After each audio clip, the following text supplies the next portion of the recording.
Hey guys, welcome to Collider Movie Talk for movie fans. I'm your host, Ashley Mova, and this is the daily show. We give you all the latest news from the world of movies, plus some insight into what it all means. Leading off the show today is Mark Ellis. Welcome one and all to the best movie news show in the entire galaxy, live from our studios here in Dayton, Ohio. My name is Mark, and we are so excited to be back here on a Monday. Hope you had a great weekend. On today's show, Thanos is back, LBJ returns, and we have a whole lot of breaking news to get to. But Ashley, who's joining me? Also here is Jon Schnepp. Well, you guys might have, if you're in LA, you probably went and saw Metallica, which I should have gone, but I already had tickets to go back to the 80s, so I was like rocking out with Colin Hay with Men at Work. It was crazy. You chose awesome. Men at Work over Metallica? I had tickets way before I ever heard about the Metallica concert. Also here, Perri Nemiroff. Yeah, my life isn't that exciting. I just went to wedding stuff all weekend. Just kidding. I had a great time at my sister's bridal shower. Lonzo, congratulations to you. Aw, also here, Kristian Harloff. You didn't know this. I actually chose Men at Work as well. It was the one with Charlie Sheen and Emilio Estevez. You guys chose Garbage Men and the band Men at Work and a bridal shower over Metallica at the Rose Bowl where they covered Running with the Devil. All right, we got to get right into breaking news here because we have two stories for you guys before we get to that drunken sidebar. And the first one is merely an image, but it's a really good one. It's our first look at Domino. Zazie Beetz is the actress playing the New Mutant, and that is a way to kick off your first image with Domino laying on top of what appears to be a Deadpool rug, a lot like what Deadpool did when he had his movie coming out. So Kristian Harloff, you see an image like this and you say, they're clearly going with that Deadpool tone to market this movie because when Deadpool had its own marketing campaign, it tended to work out pretty well. Well, I'm going to start because I am a Deadpool noob, and you know that. The first thing, I went right to the Guardians of the Galaxy, and I went, who? Because I don't know who she is. However, I see the image, and I say, well, that's a way to introduce her to us because she's laying on top of a Deadpool rug. She's doing the same pose. Anyone that is introduced into Deadpool 2 is going to have an attitude, or you would at least think so.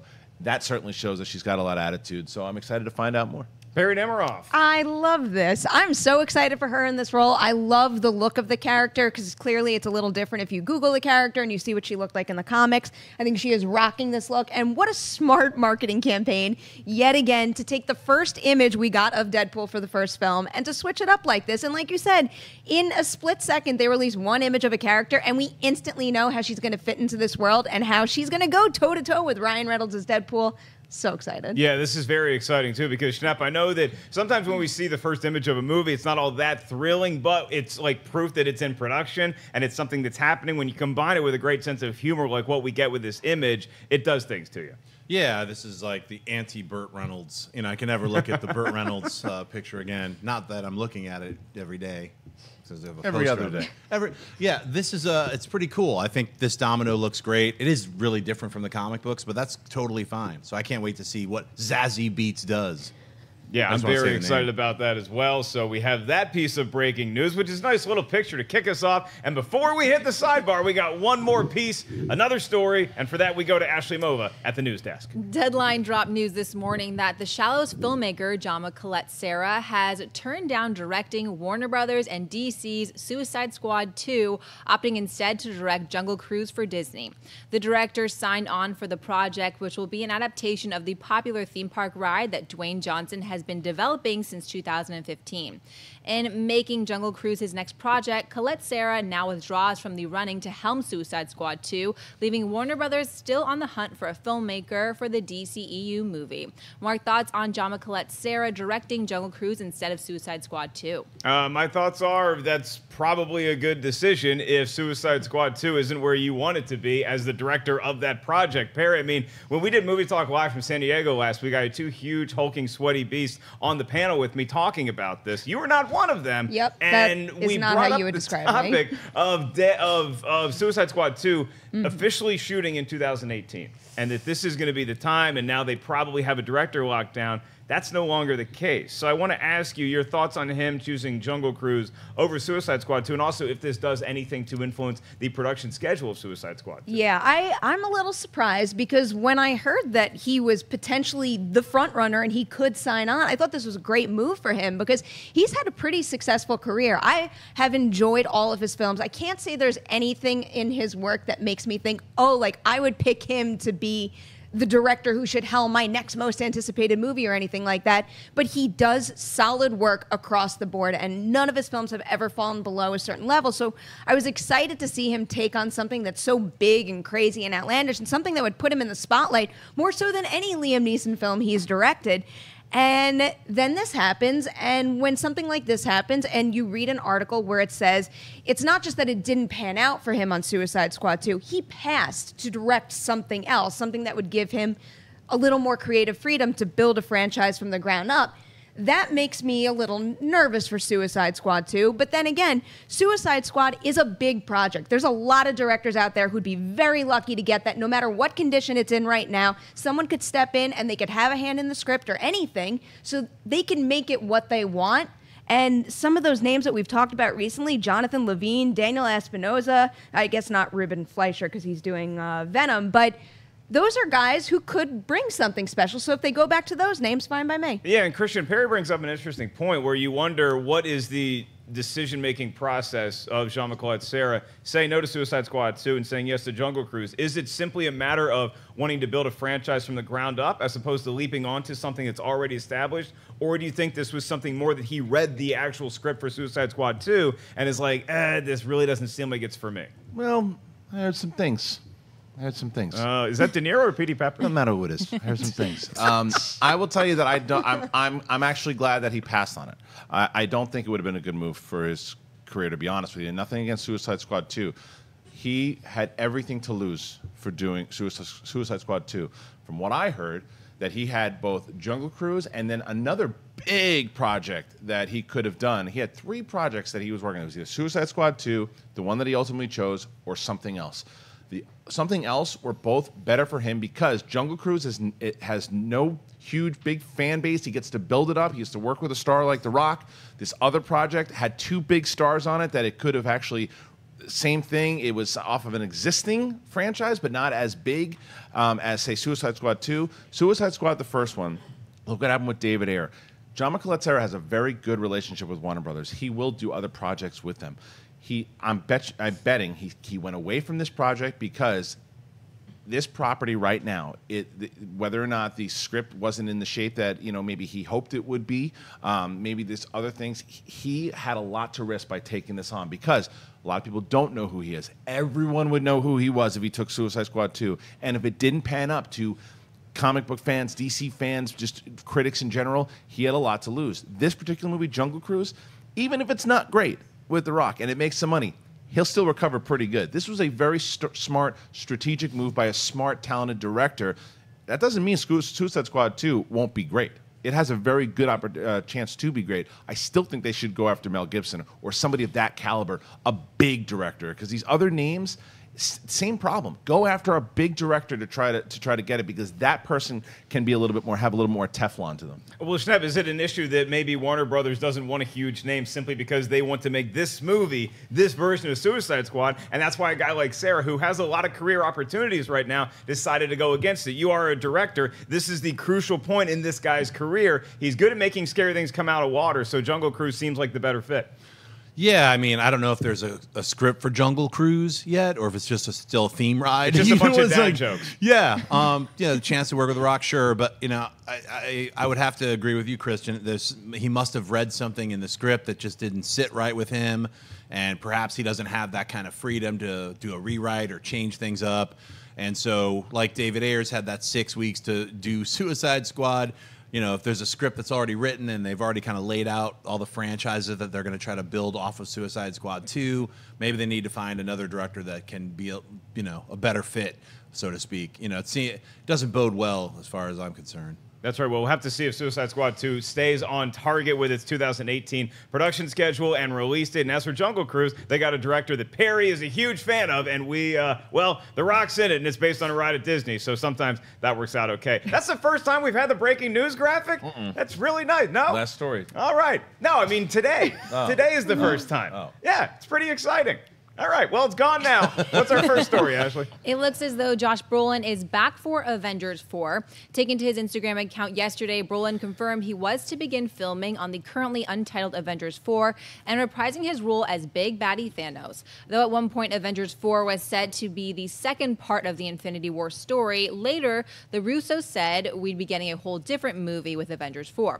But with Brolin's post, it's now clear that Thanos will continue to play a significant role in the MCU, at least for Avengers 4. Whether he'll last past that movie remains to be seen. Mark, thoughts on Josh Brolin's post and likely return as Thanos in Avengers 4? Well, after seeing the Infinity War trailer, any news that involves Thanos, I'm on board for. And so hearing this doesn't shock me or even surprise me, because it's something that we speculated for a while, is that if the MCU finally has a villain that they really think can kick some ass and pose a threat and be as marketable as some of their heroes, that you don't waste that villain in one movie. And Thanos should have, with the Infinity Gauntlet, that's going to take 2 movies to solve, even with all these superheroes that we saw in that trailer. So it makes sense to me that you're going to bring back Thanos, because if Thanos somehow eats it in Infinity War, who the hell is bigger and badder than him in this galaxy? Maybe there is somebody that I'm not thinking of, but I think Thanos is a pretty good villain for both movies. Yeah, I mean, you know, if you read the comics, all the sweaties, you know what I'm doing right there. I'm not going to talk about it. You got to read the comic. You snap your fingers. Yeah, you do this.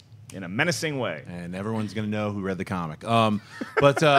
Yeah, so of course he's going to be back in the 4th film. So it'll be really exciting to see what we're going to see in the 4th film. So, you know, we already heard they're going to Tokyo to start shooting Avengers 4. They're introducing all these different characters in the past, like Captain Marvel in the 90s. We've got Skrulls now. So who knows what is going to be the final title of Avengers 4, but Thanos has to be involved. That's right. Perri, the band Cheap Trick, had a huge career resurgence in Japan. Can the same be said for Thanos? It's not sports, it's music.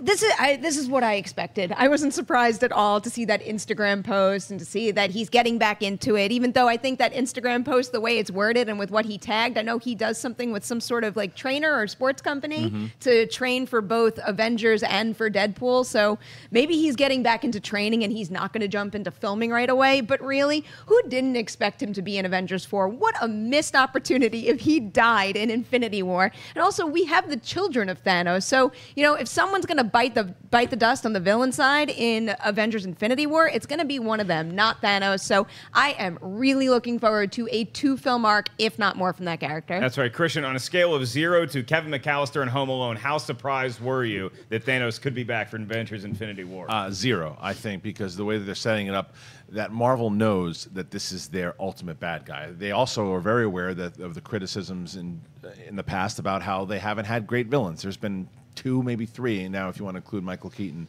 But there's been 3 decent bad guys. Well, Red Skull, I'll give 4. But even so, there's a lot of movies, and 4 to have this guy, and just to see in the trailer alone, once you guys see it in the 2 times we were lucky enough to see this thing and watching the certain things that this guy already is doing, you don't want to, like Perri said, what a wasted opportunity it would be, because it also gives me hope that they're going to end the first one on a cliffhanger. Like, we keep getting teased throughout all these movies that something bad will happen to one of these guys, but someone dies and then someone comes back. Someone dies and then someone comes back. There's never any real stakes yet. I don't think that'll be the case. I think something dark will happen at the end of it, and I think that Thanos will absolutely return, and this is pretty much confirmation for it. I just imagine Red Skull watching this show somewhere in Asgard and being like, he's not going to say me. He's not going to say me. Thank you for including Red Skull. He's good. No, he's great. Yeah. I like him. I hope Red Skull's in Infinity War. Yeah, my 4, by the way, people are like, well, the 4? It would be Red Skull, it would be Loki. Malekith. It would be Michael Keaton, and then it would be Robert Redford. Robert Redford, underrated villain. Yeah, there you go. All right. I like Jeff Bridges, too, in the first Iron Man. You know, it wasn't the best villain, but it's Jeff Bridges, bald. It was cool. All right, let's move on to our next story. Ashley, what are we talking about? After Chris Miller and Phil Lord parted ways with Lucasfilm and from their directing duties on the young Han Solo movie, a question arose as to whether or not Bradford Young, the director of photography, would stay on the production alongside Ron Howard. On Saturday, we got confirmation when Howard took to Twitter, posting a picture of him setting up a shot alongside Young.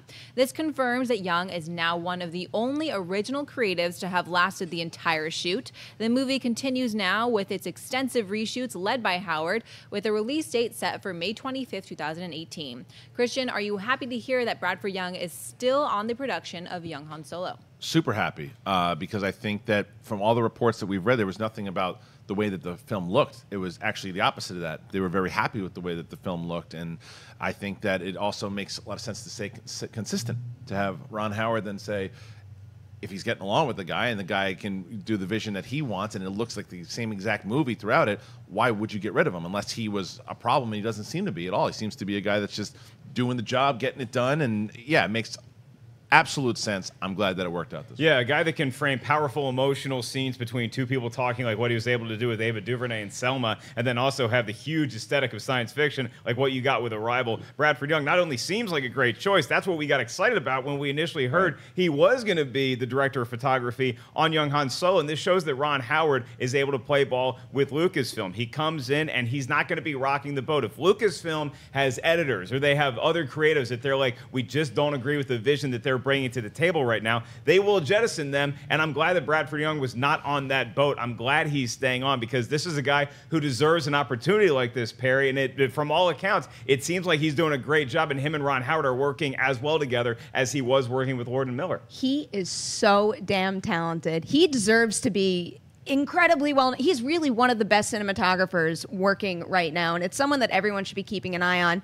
Obviously, it is very alarming when directors get removed from a project, but if that had trickled down and a lot of the other department heads started to go, that's when I would have started to lose hope in the movie, because the second you start doing that, that could really change everything. Changing directors is a really big deal, but at least when you keep Bradford Young on board, you know that everything that's going to be shot is going to look consistent. You need someone with that understanding of what the production was before, and it sounds like there's going to be a lot of people still involved that were part of the project before. So thank God he's in there. And then look at his resume. I mean, you named, Arrival and Selma. And then if you want to look at something that's really character-driven and intimate, go watch Pariah. I've mentioned Dee Reese's feature directorial debut for a while now because she's got another movie coming to TIFF that's going to explode because it did really well at Sundance. He had shot that one, and it is so beautiful and so touching and just like deep. And if he can bring that with how he can capture sci-fi, I mean, I think Han Solo has a lot of hope. Yeah, as far as character-driven pieces, he also worked on Pawn Sacrifice and A Most Violent Years. So, Schnepp, he seems to have every tool that you would need in a director of photography's belt. Are you excited he's still working on Young Han Solo? Well, I'm glad he is. I mean, it makes sense. You guys already went over his career. I mean, he's obviously an incredible cinematographer, but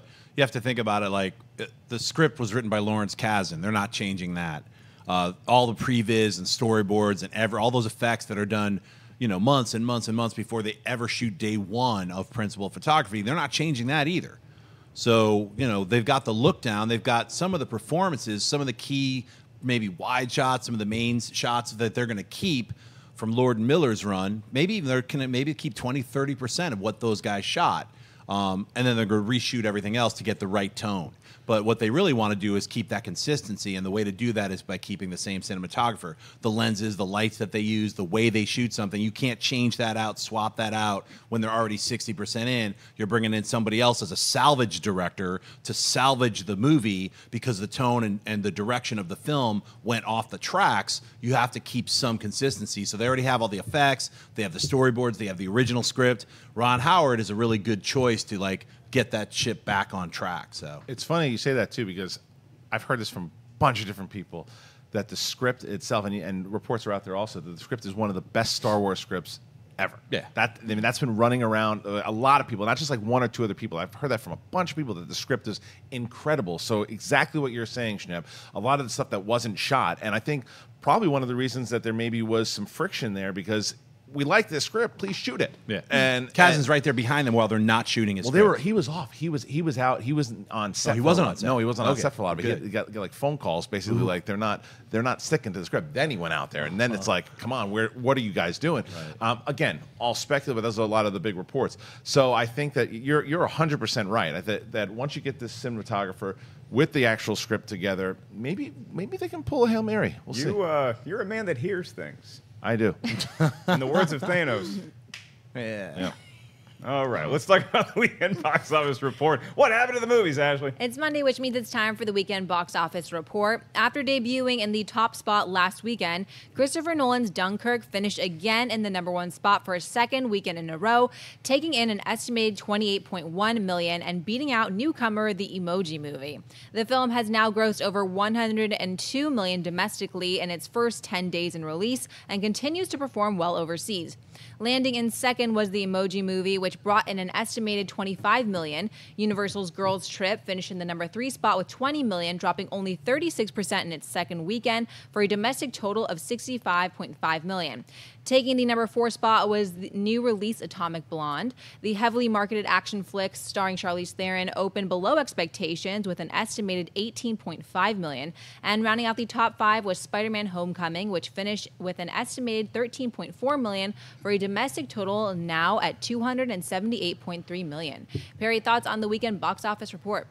I'm so happy I could be on the show on a Monday so I could talk about box office. This is my favorite thing ever. Did you bet your top 5 this week? Yeah, and I did pretty poorly because You're so happy about having a bad prediction. Well, you know why I'm happy about it is because my predictions were crappy because The Emoji Movie didn't take the top spot. Right. See what I did there? Yeah, I made a poop joke.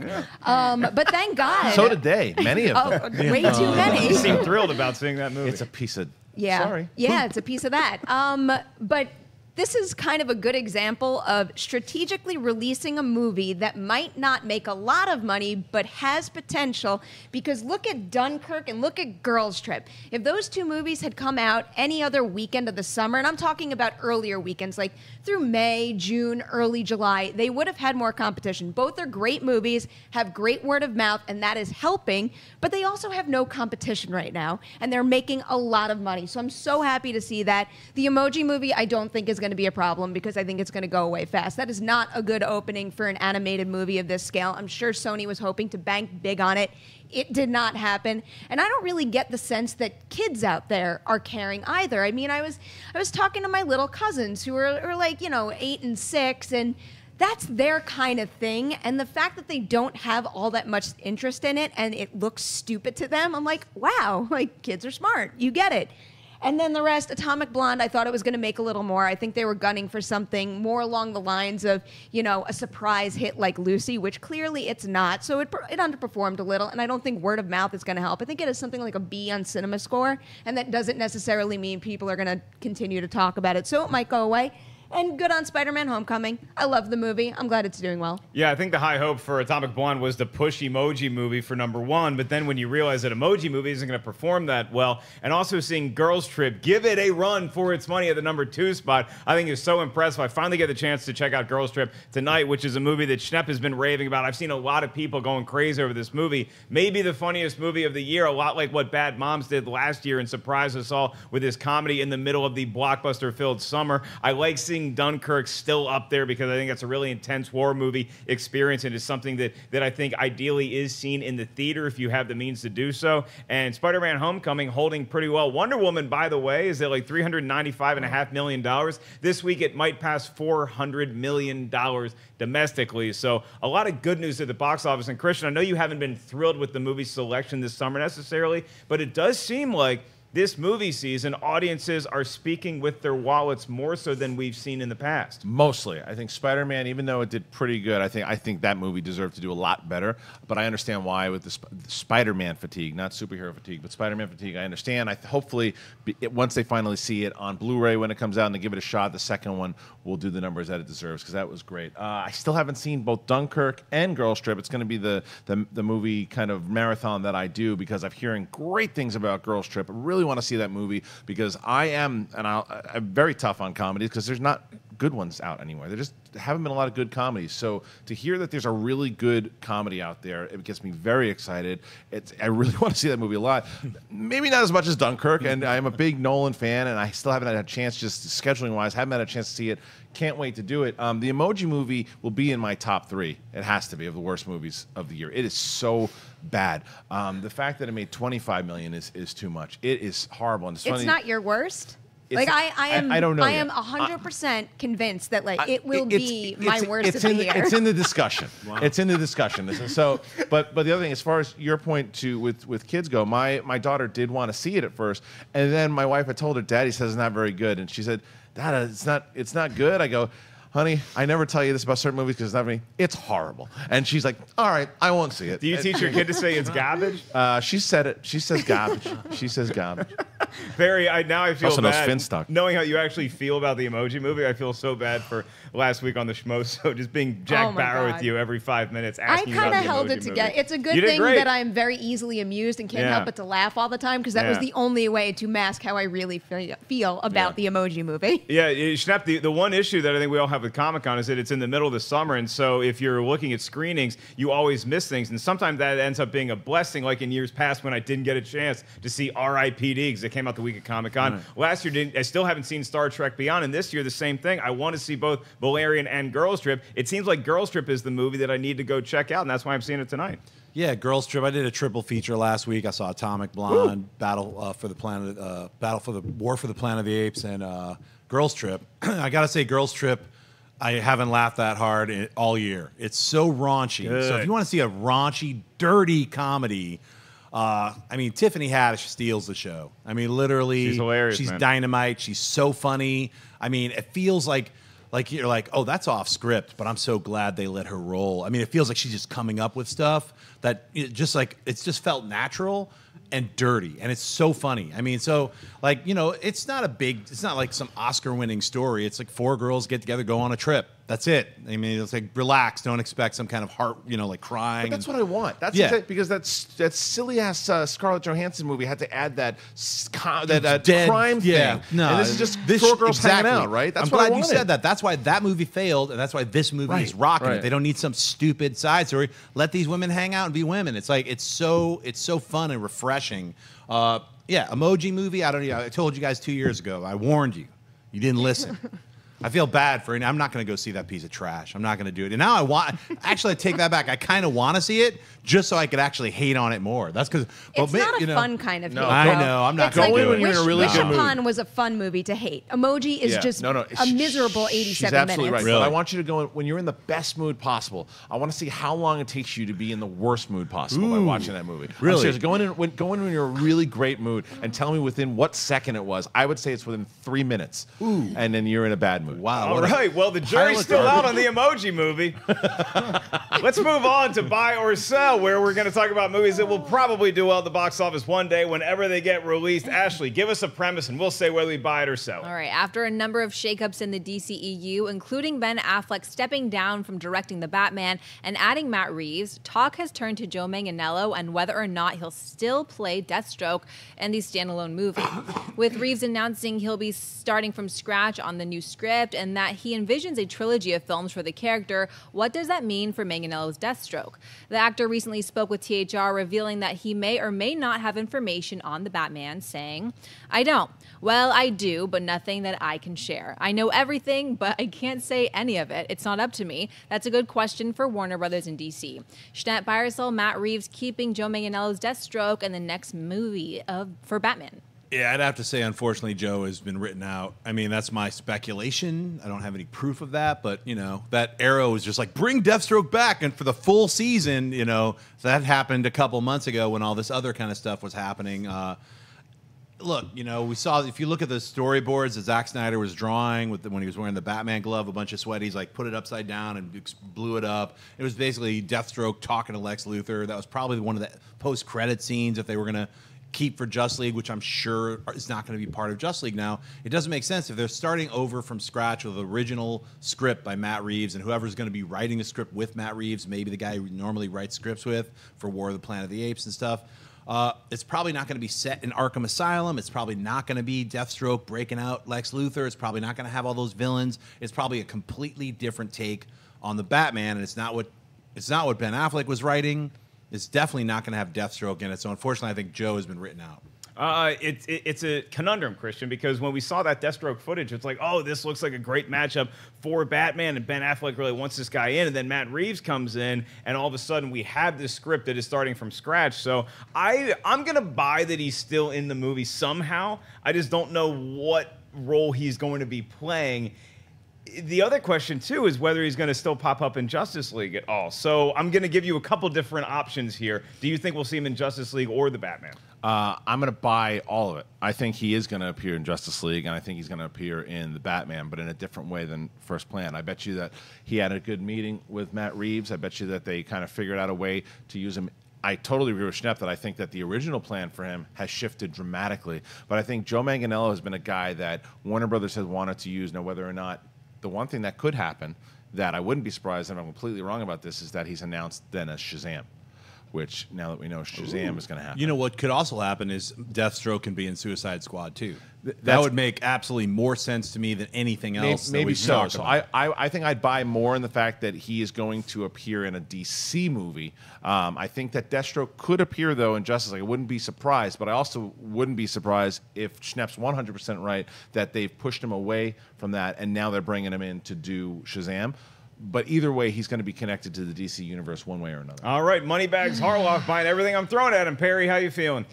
I don't remember how the buy or sell was posed, but I want him to be in the movie because I like him. Do you buy him in the movie? Do I buy him in the movie? As in, do I expect him to be in the movie? Yes. Then I'm going to sell it. I think that Split down the middle. he signed on to be part of the DCEU when the DCEU was so completely different. And it was just in 2016, but everything has changed now.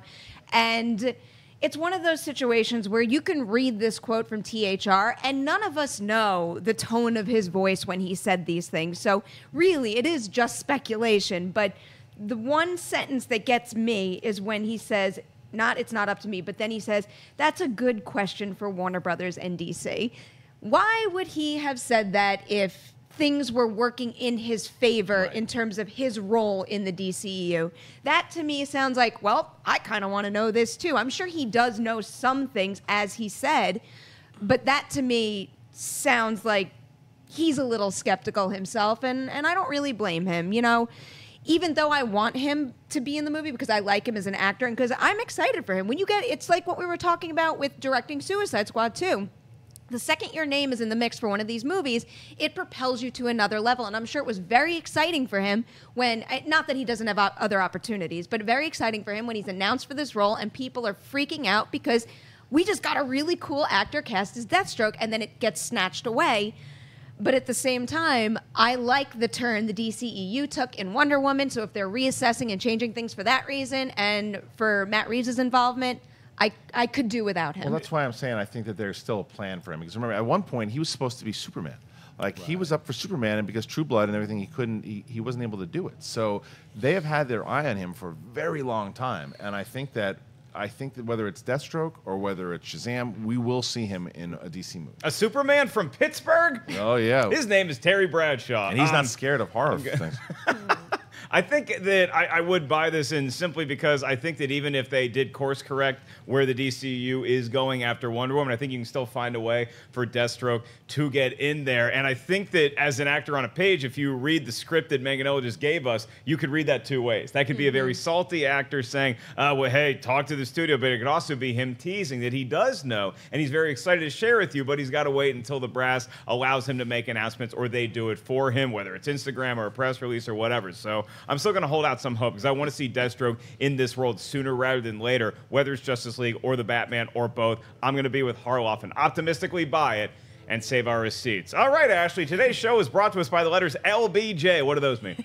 Dean Devlin's Electric Entertainment has released the first trailer for Rob Reiner's LBJ movie, starring Woody Harrelson as the 36th President of the United States of America. The movie sets Harrelson as Lyndon Johnson, who finds himself sidelined in the role of Vice President after losing the 1960 Democratic presidential nomination to Senator John F. Kennedy. Everything changes, however, when on November 22nd, 1963, Kennedy is assassinated and Johnson is suddenly thrust into the presidency. The ensemble cast includes Jennifer Jason Leigh, Richard Jenkins, Bill Pullman, and Jeffrey Donovan. LBJ is set to hit theaters on November 3rd later this year. Mark Byersell, the first trailer for LBJ starring Woody Harrelson. Ashley, I really wish you asked me if I bought the performances that I'm going to see in the LBJ movie because Woody Harrelson, Jennifer Jason Leigh, and company look fantastic. Woody Harrelson looks like a guy that was born to play LBJ, and it's one of those things a lot like when Daniel Day-Lewis was Abe Lincoln. You didn't really make that connection until you see them in the makeup, and you're like, holy crap, that guy can really be LBJ. If you talk about a guy who, public persona-wise, brought his Southern sensibilities into the White House amidst a turmoil and a lot of different circumstances going on in D.C. I mean, Kennedy had just been shot, and LBJ has to be sworn in. I like the way that trailer did that scene cut together, but I just feel like this is a trailer that is selling me a movie that is a puff piece for LBJ, and that is not anything that I'm interested in at all, so I can't give this a buy as of right now. Schnepp, how about you? Well, you know, I got to say LBJ is a true Texan, one of the greatest liberal Texans ever to be president. And, you know, like what he did for our country, like making sure civil rights went through, making sure Medicare went through. Like he did a lot of things that, you know, you normally don't put into that kind of category for someone like that. But the movie, it just feels like it's missing something, at least for the trailer for me. Like, I know it's a biopic, and I know it's going by, you know, by the books. It's like these are the things that happened, and trying to create some kind of internal, you know, drama or some kind of something going on in there. I don't know if I will actually go see it when it comes out. It feels like it's something that I might wait till it shows up on a streaming service. That's just how I feel. No disrespect to Rob Reiner or any of the other people involved. Woody Harrelson looks like a great performance. It just doesn't have a big, you know, catch for me, especially to go see it in the theater. I think LBJ was the first guy to actually be taking a number 2 in the White House and having his door open so he could conduct meetings, which is what presidents started to do after that. I think he was the first guy to do that. Captured in the trailer. What do you think about it? That strategy of meetings, buy. I like meetings a lot more here if I could do that. But I think you know, the trailer itself. I don't know what trailer you guys are watching. I'm buying it big time because I have a lot more faith in Rob Reiner as a director. And no offense to you, I think that you could. I understand at the end where you could say maybe that might be puff piece, but I trust Rob Reiner to give us more than a puff piece. I understand a lot of things that he did as a president that were, to be honest, and it's a different time now, but despicable. A lot of things that he did and his attitude. And he has been portrayed in certain movies in a negative light, whether it's Selma or other movies too, where you've seen that side of him. But like Schnepp said, there are also a lot of positive things that he did. If Rob Reiner can combine that and, you know, also because there's also a lot of, and I think that because you're a big JFK conspiracy guy, and I'm kind of with you. I watch some YouTube vids, but I'm with you on it. But some people think that he might have been involved in that. Maybe he was, maybe he wasn't. I don't necessarily think that's the case for him, but that's another conversation altogether. I want to see what Rob Reiner does and how he plays it. That's why I do want to see it. I might come out of the movie feeling the way you did, like that was a puff piece, but it did enough for me to get me in that theater and trust Rob Reiner as a director. Yeah, and I'll say this right now. I'm not looking for like an Oliver Stone interpretation of the you know, LBJ presidency, how that came to be, how it ended up, but I'm not interested in a puff piece on anybody, whether it's JFK or LBJ or LeBron James. I don't care about anything like that. Perri, how do you feel about this? I am going to buy it primarily because of Woody Harrelson, because he is fantastic, and I'm dying to see what he does in this role. With Rob Reiner, he has an incredible resume, not so much in recent years, and I'm still trying to forget that movie Being Charlie that premiered at TIFF in 2015. That was hands down the worst film I saw the entire time I was at that festival, and it was so bad it made me a little angry. It was the Emoji Movie of TIFF? No, I wouldn't go to that level, but I really strongly disliked that movie. So I'm a little nervous about Rob Reiner taking the reins of this one.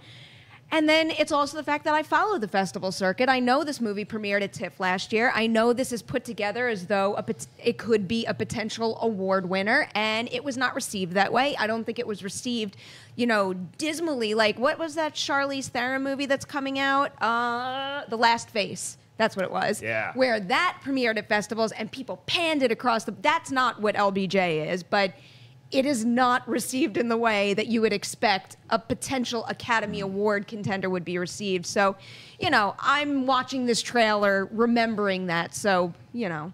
I can't help but to see that here a little bit. Right, and sometimes when presidents are portrayed by famous actors, you get something like what we saw with Lincoln, where it's a runaway Oscar winner, and other times it's like, Bill Murray in Hyde Park and Hudson. I thought that was a really nice attempt at something, but as an actor, you sign on for these things hoping it could end with a statue, and I just don't see that happening in LBJ's future. Maybe I'm wrong. We want to remind you guys, at the end of this show, we're going to save some time for your live Twitter questions, so go ahead and start tweeting us right now at Collider Video. And this movie talk is not the only show that we do on Collider Video. Far from it, as a matter of fact, because starting today, TV Talk, hosted by Pittsburgh's own Josh McCouga, goes daily. You guys can check that out later on today, as well as Talking Thrones is going to be up. They do a great in-depth recap of what happened on Game of Thrones the Sunday night before. You guys can check out that all-new episode later on today. We also have the latest episode of Comic Book Shopping with some guy named Jon Schnepp. Am I reading that right? Shevels. With the Jon Schnepp with Shevels. Tim Miller this week. That was a lot of fun, dude. I actually got a chance to watch the whole thing. You guys crushed it. Thanks, man. And also Heroes. Don't forget that Heroes will be on later. Mark forgot, but I'll tell you. Watch Heroes. Be on at 1 o'clock. Daily. Daily. We also have Awesome Tacular every Friday, hosted by our own Jeremy Johns. We all get to pop in there from time to time. The latest episode, you guys can find that link in this vid's description. We are going to eschew mailbag today in favor of some unfortunate news that I have to share with you guys. Is that this morning, the legendary playwright and actor Sam Shepard passed away at the age of 73 after complications from ALS, better known as Lou Gehrig's disease. Sam Shepard did nothing left unturned in this industry, including winning a Pulitzer Prize in 1979 for his play Buried Child, which Schnepp kind of was about the American family and how the changing evolution of what that term means in modern society. And that's way back in 1979. Then obviously you guys probably know him from his performances in movies ranging from Black Hawk Down all the way up to his recent run in Bloodline on Netflix, which he was fantastic in. Your thoughts on Sam Shepard? That's really sad. I mean, he's definitely like a super talented playwright, director, writer, author, actor. I saw True West when I was a teenager in college. Years later, I saw his portrayal of Chuck Yeager in The Right Stuff, which is one of the greatest movies ever made about mankind's, travels to outer space. So definitely check out The Right Stuff if you can, and in memory of Sam Shepard. That's right. He's just an incredible actor and always lent a weight to the movies and television projects he was in. He is survived by his 3 children and his 2 sisters. We're going to move on to live Twitter questions now. So, Wendy, I think we got some time for maybe 1 or 2 Twitter questions today. How are the kids feeling? Oh, I think they're asking some good questions. This one comes from A. Clay, who writes, with War for the Planet of the Apes disappointing at the box office, should it have been released on another date? That's a difficult question to answer because hindsight is always 20/20. And I know, Kristian, we had the same conversation about Star Trek Beyond last year. It was a really good movie, but it came out in the heat of summer. And maybe if that film had come out in February or March, it might have had a longer run. I can see that with War for the Planet of the Apes as well, because as you're fond of noting all the time, the summer season is a lot more than just the solstices. I mean, we have a lot of time when people want to go see blockbuster movies. Do you think that is an accurate assessment? There's 2 arguments for it. The first is that, the first one, Rise of the Planet of the Apes, was the stealer of August. They should have left it in August, and maybe you could have done well. Dawn of the Planet of the Apes came out in July and crushed, did very well. So, but it's also, you compare what it went up against, what Dawn went up against, and then what War went up against. I happen to think that it probably would have done better in August had they left it, because nothing in August right now seems to be a big contender at all. You don't have your Guardians or your Rise. So, like you said, hindsight's 20/20, but I think they would have benefited by putting it in August this year. Jon Schnepp and that. Is it a box office failure? I thought it made enough money. Yeah. I mean, it made enough money to make a 4th one, right? Yeah, it's doing well. It's just not the crush. I think for the critical reception it got and the strength of the first 2 movies completing a trilogy, it didn't quite live up to those expectations from a box office perspective. I would have liked to have seen it come out maybe 2 months earlier. I mean, even like April. Yeah. I mean, because there was kind of that nowhere land in April, and it would have been great. I mean, we'd already seen that amazing trailer in December. We were super psyched about it. So I feel sometimes the calculations when they release these big 2-minute trailers, and you're like, wow, I can't wait to see that movie. It should come out 2 months later. It shouldn't be like 8 months later or like. I mean, that's how I feel. Like, look, we all know Last Jedi is going to make a lot of money. I can't wait to see a trailer. I mean, so far we've just seen these teases and stuff. So, and you know, that comes out in a few months. And they're still like, easy, you know? They made a sequel to The Force Awakens. That's exciting. Perry, what release date should have been for War of the Planet of the Apes? I definitely think changing the release date could have made a difference. And it's hard to say because, like we were just talking about in the box office segment, maybe if that came out this weekend, it would have done better. But at the same time, who could have predicted Dunkirk and Girls Trip holding on so long? And maybe that, even though... not necessarily when there's crossover in terms of viewership and what kind of movies it is, but even if something is taking up a big chunk of the box office pie, it's still going to affect you. And War for the Rise of the what's the second one? Dawn of the Planet of the Apes came out this same weekend, however many years ago, and it made a lot of money. I think it made something like $72 million. So I understand why they would put it in the same place. The problem is when Dawn came out, the only real competition it had was a Transformers movie, which came out 2 weekends before, whereas this was still battling Spider-Man: Homecoming, which had a pretty big second weekend. So, you know, you gotta stake out your date so early on that it's almost impossible to really predict how well something's going to do. It's kind of like a risk you have to take. Oh, you ravenous apes! We spent so much time on that Twitter question. We unfortunately are going to have to say goodbye as of right now, but tomorrow we'll save plenty of time for y'all's live Twitter questions. In the meantime, I want to thank our amazing crew as always, and all the panels up here with me. Jon Schnepp, where can the kids find you and pronounce your name correctly? You can find me on Twitter and Instagram, just at Jon Schnepp. This coming weekend, come to Carmel, Indiana. I'm doing a seminar there, showing my films, showing a bunch of different stuff, selling Slayer comics. So come on down to Carmel, Indiana, and check out this filmmakers workshop. The bar is set at Carmel, Indiana. Perry, where are you going to be this weekend? I'm actually going to be in Las Vegas for a Star Trek convention, so I'm not going to see you the rest of the week. So keep an eye out for Collider behind the scenes and bloopers on Saturday. It's going to be a fun one. I'll see your Carmel and your Vegas, and I'll raise you Charlotte, North Carolina. I'll be at the Comedy Zone Thursday through Saturday night. This weekend, you guys can get tickets at my website, markellislive.com. Kristian Harloff. Hey, you, picking your nose. You think you know Lord of the Rings? You think you know Marvel, DC, all those movies? Well, Inner Geekdom match. It happens tomorrow between Rachel Cushing, Mike Kalinowski. Test yourself. See how good you are. Who knows?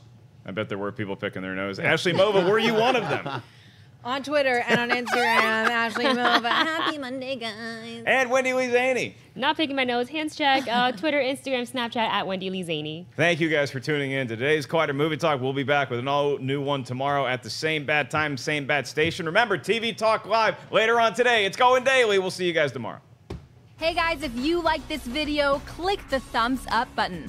Also, make sure you subscribe to our YouTube channel. It'll help you stay up to date with everything we've got going on here at Collider.